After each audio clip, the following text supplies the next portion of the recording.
eagerness, I would definitely say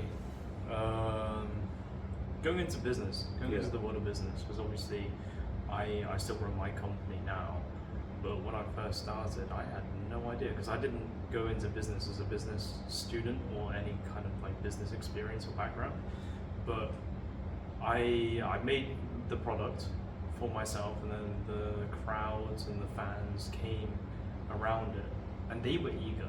Yeah. They were eager for me to develop it. So I developed it, did it, and it's because of my own eagerness as well, seeing their eagerness and my drive and motivation to support them, that I was able to drive the product home and make it better and improve it and then deliver on production and getting it into people's hands. So that's the story of my eagerness, in the sense that you can use eagerness as a positive tool as long as it's partnered up correctly with a plan, because you need motivation, because that's what gets you excited, eagerness, because that gets you looking at the rewards of what you want, and then using your critical thinking to put everything together into a machine that works. I think eagerness on itself doesn't work because it's so loose-ended, and also the foundations of that like inherent moral, like, philosophical idea is too weak.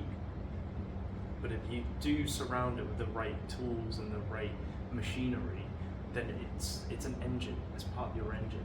Yeah, I like that. I mean, I appreciate about that. You look at eagerness in a more positive. You look at it in a very positive manner at your age, and that's a really good thing you can do, because obviously, you're eager to want to, be your own boss, make things happen for yourself, and without sometimes even the reliance of the people who are around there.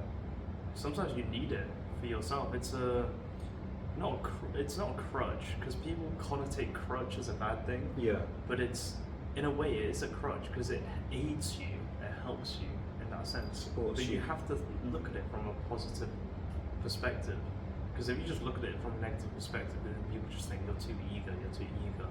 But what is the root, and how is that eagerness being used? It's like energy drinks, right? Yeah.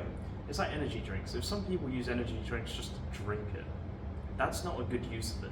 A good use is when you actually use that energy drink to increase your performance in exercise. Yeah. That's what it's designed for. So it's looking at which perspective do you want to take, and which perspective do you want to look at, and then utilizing the best one suited for you. Now, if you choose the best one, then you'll get the best results. Yeah, of course you do. You don't just drink the same one that everybody else is drinking, because what may work for them is not going to work for you. Exactly. Or what may work for you is not going to work for them. Mm-hmm. Everybody's built differently. Everybody's got different ambitions, different drives, different career paths they want to take behind, get towards. But again, that's the whole point of being different. It's that eagerness of even if you say to somebody it's okay to be different, that's a good thing. They don't have to be like everybody else. It's a great thing. You don't have to be like everybody else. If it makes you stand out from other people, go for it. If you don't feel like what they're doing is working for you, then don't do it. Yeah. Choose the different career path. Choose the path that you choose that is meant for you to happen. No one's going to come again. No one comes knocking at the door offering you success. You got to go out there and do it. Take some of that eagerness with you in a positive manner. Yeah. But don't go around telling everybody that I'm going to be doing this, I'm going to be doing that. Or what you should have been saying is, oh, I have done this and I have done that. Yeah. Not I'm going to, but where is it? Though I will put my spin on it. I do tell certain people, certain very special people in my life, that I'm going to do certain things. Yeah. Through eagerness. And the reasons are, one, it puts accountability on myself. It makes me have to do it, because I've said it out loud.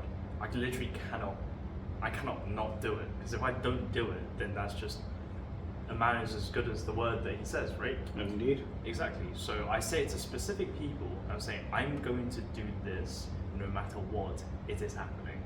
And that's, you show your eagerness, but again, fundamentally looking down, there is a foundation of planning. There is a foundation of thought. There is something meticulously thought out that runs with the eagerness. Yeah, no, I agree with it. One thing I realized from those mistakes I had made in the past about telling everybody about what I was doing, I developed something over time called the 4 Ps, especially when it comes to your plans. And the 4 Ps are protect, pursue, produce, present. I'll repeat that. Protect, pursue, produce, present. Protect your plans, quietly pursue them, produce them, and then share them, and then present them to the world. Some people have just a tendency of going from here to here, where it's just jump from 1 to 4, without realizing the more important factors that are in the middle, which is 2 and 3. You know, you're producing it, you know, you're pursuing it quietly, then it's produced, then you tell everybody. Don't just tell somebody. That's like telling somebody, I can see the air, where you can't. No one can see the air. It's there. It's like your plans. I'm going to be doing this. But where is it? Yeah. Where's what you said that's going to happen? Exactly. So the best thing to do is just follow the 4 Ps: protect, pursue, produce, present, and you'll see a better turn of yourself for the foreseeable future. It makes it easier for you to focus as well, because you don't just look at people and you don't look at people and just start spewing stuff. Yeah. Because most people, like, if they start telling about your plans, it's more so, ooh, look at me, I feel good because I'm talking about myself, but in reality you're not doing anything. Tension seeking. Exactly. Whereas if you just do it in silence, you know, tell a few people here and there, but don't make your personality about just saying what you're doing. Yeah. Do what you're gonna say, and then say what you've done. Exactly. So this is why one of the reasons why I like working with this young brother right here, because he's got his head screwed on correctly, and I wish him nothing but the best for the life. I hope so. No, you have, definitely. Seriously, you truly have. And it's been a pleasure working with you ever since. Even though this is just our 3rd episode, but you know, they say 3 is a magic number. You know, there's no such thing as 3 is a crowd. It's good because we have a lot more people to bring on down the line and get them to talk as well about their life's experiences all along the way. But no, in all honesty, that's just what it comes down to. Like I said, just use that eagerness, but don't let it consume you. Because if you let it consume you way too much, and then what's going to happen is it's going to ruin your life. Like I said, I've seen it happen to a lot of people, a lot of good people who didn't deserve it, but it happened to them because they were just too eager to tell everyone who came down the line. I'm not surprised if they ended up telling the most random person they've never seen and probably never see for the rest of their life. You know, just some stranger walking down the street. You know, it happens again. You get caught up in all that excitement. Yeah. Eagerness sometimes equals egotism. Eagerness has it's you know when people say it's childlike. Yeah. It's a childlike emotion, but it's something that is really useful. It is really Yes. good, and like obviously you've given your advice. I'm going to switch on to my Yep. advice. So like, be childlike. I think like most people are once they get to, even at my age, right?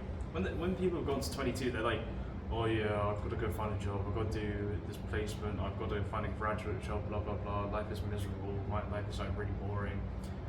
Yeah, I've said that a few times. I don't say it in the same sense Yeah.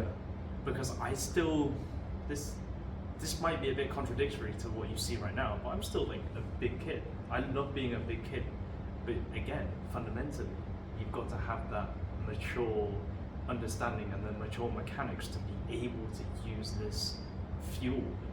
It's like a diesel car. Yeah. It's like having a diesel car and you're trying to put petrol in. If you put in the car, let's say something like a petrol converter, Yeah. it's the equivalent of that. You can have petrol in your diesel car, but you need a converter. You need a system where you can essentially refine it into a way that you can accept and run with it. Because it's a brilliant tool. It's a tool that is really, really useful, but you just need to be able to refine, reflect, and then move forward. And it's really, really important, because if you don't have that childlike mentality, you won't be able to move on as far, I think. Because some people are way too serious. And I think eagerness it's essentially a outlet Yeah. for that inner child for most people. Because if you say, oh yeah, I'm going to do this, that's excitement. It is. And it's a vulnerable type of excitement. that people have, and I think that's really deep rooted in people. It's just that some people don't then put their adult brains into the system, that then let that childlike brain run with it, and then that's where all the plans fail. Yeah, it's true. Like you say, because you are excited. I mean, who wouldn't be excited that they got into a school, they got offered an opportunity from the school that they had their eye on going in the first place? Who doesn't get excited about that? That's a dream come true. Yeah, you should be grateful yourself that, yeah, my dream has come true, but not everybody is going to support your dreams. Yeah. Especially those who have already shattered their own, as we mentioned previously about friendships and about our own thoughts and values on the valueless of friendship itself. Yeah, not everyone, you're not going to find every person who's going to support you. You're not going to find everyone who's going to like the same ideas as you, because they don't have the same ideas as you. And people like that, they will love nothing more in life but to watch you fail. Why? Because they have already failed themselves. So stay away from people like that. Focus on yourself, focus on your dreams, your ambitions, not to become selfish and egotistical along the way. Remain humble, wish nothing but the best for people, even if they're not very nice to you. Wish them all the best, makes you the bigger person, move on in life, and just keep smashing the obstacles along the way. It's not going to be a smooth ride, but when you get to the destination you were after, you can say it was well worth everything. Yeah. Just stay eager. Yeah, but don't develop an ego. Yeah. Keep that ego in check and stay eager on the tasks that you need to get done. That's it, yeah. So, I like this one. I like this one too. Appreciate that. Well, that's all the time we have for this week. Be sure to give us a follow. And don't forget to give Hinchi a follow, myself, put a link in the description as well, and follow us on all the other social media platforms. It's always a pleasure to work with you, brother. Pleasure with you, Addi. Thank you very much. And we'll see you in the next episode as well. This is Addi. And this is Hinchi. Out. Also remember to like, comment and subscribe. Bye. What he just said. Yeah. See you soon, everyone. See ya.